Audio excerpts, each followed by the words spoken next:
সাভারের বিরুলিয়ার খাগান এলাকা এখন থমথমে। ড্যাফোডিল ও সিটি ইউনিভার্সিটির শিক্ষার্থীদের সংঘর্ষের পর পুরো এলাকা ঘিরে রেখেছে আইন শৃঙ্খলা রক্ষাকারী বাহিনীর সদস্যরা। সতর্ক অবস্থানে থেকে করছে নজরদারি। কড়া নিরাপত্তার কারণে শিক্ষার্থীদের উপস্থিতিও কম। আকলাকুর রহমানের রিপোর্ট, জানাচ্ছেন সিরাজুমনি শুভ। রোববার সন্ধ্যার পর সাভারের খাগান এলাকায় ড্যাফোডিলের এক শিক্ষার্থীর ওপর সিটি ইউনিভার্সিটির এক শিক্ষার্থীর থুতু পড়া নিয়ে শুরু হয় বাকবিতণ্ডা। এক পর্যায়ে গড়ায় দুই পক্ষের মধ্যে হাতাহাতি আর মারধরের ঘটনায়। পরে দুই বিশ্ববিদ্যালয়ের শিক্ষার্থীরা হল থেকে বের হয়ে ঘটনাস্থলে জড়ো হন। এক পর্যায়ে শুরু হয় ধাওয়া পাল্টা ধাওয়া।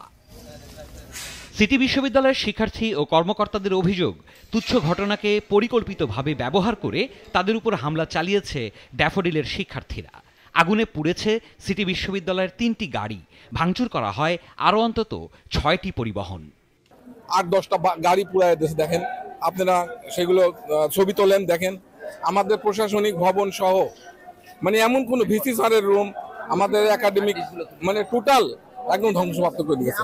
আমাদের মাইক্রোবাসগুলো পুড়িয়ে দেওয়া হয়েছে, সেই সাথে আমাদের ভার্সিটির যে প্রশাসনিক ভবনগুলো, রেজিস্ট্রার, প্রভিসি, অ্যাকাউন্টস যে রুমগুলো, সবগুলোতে ব্যাপক পরিমাণ ভাঙচুর এবং তাণ্ডব চালানো হয়েছিল। শটগান নিয়ে আসছে, গান পাউডার তারা নিয়ে আসছে। এটা তো কখনোই সাধারণ শিক্ষার্থীর কাছে এগুলো থাকা সম্ভব না। এদিকে দুপুরে সিটি বিশ্ববিদ্যালয় প্রশাসনের সাথে বৈঠক করেছেন ড্যাফোডিল বিশ্ববিদ্যালয়ের প্রতিনিধি দল।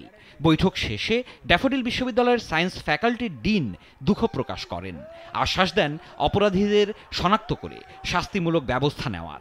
যেই ভাঙচুর এবং ধ্বংসযজ্ঞ হয়েছে দেখে আমি সত্যি অত্যন্ত লজ্জিত এবং দুঃখ প্রকাশ করছি। একজন ছাত্র কর্তৃক একটি শিক্ষা প্রতিষ্ঠানের এইরকম সম্পদ, এরকম ধ্বংসযজ্ঞ হতে পারে বলে আমার ধারণা নেই, এবং এটা যারাই ঘটিয়েছে তাদের শাস্তি হওয়া উচিত। এ ঘটনায় সিটি বিশ্ববিদ্যালয়ের কমপক্ষে 25 কোটি টাকার ক্ষতির দাবি জানিয়েছেন ভিসি ড্যাফোডিল ইন্টারন্যাশনাল ইউনিভার্সিটি থেকে ওনাকে সশরীরে এখানে আসতে হবে, এসে আমাদের যে সমস্ত ক্ষতি করছে এগুলো সরজমিনে পর্যবেক্ষণ করবে এবং তার কাছে এই 11 জনকে তারা হস্তান্তর করবে। এদিকে রাতে ইউনিভার্সিটিতে ভাঙচুরের সময় প্রশাসনিক ভবন থেকে ড্যাফোডিলের 11 শিক্ষার্থীকে আটক করে রাখে সিটি ইউনিভার্সিটির শিক্ষার্থীরা। পরে বেলা 3টার দিকে তাদের ড্যাফোডিল কর্তৃপক্ষের জিম্মায় ছেড়ে দেওয়া হয়। সিরাজুমনি শুভ, নাগরিক।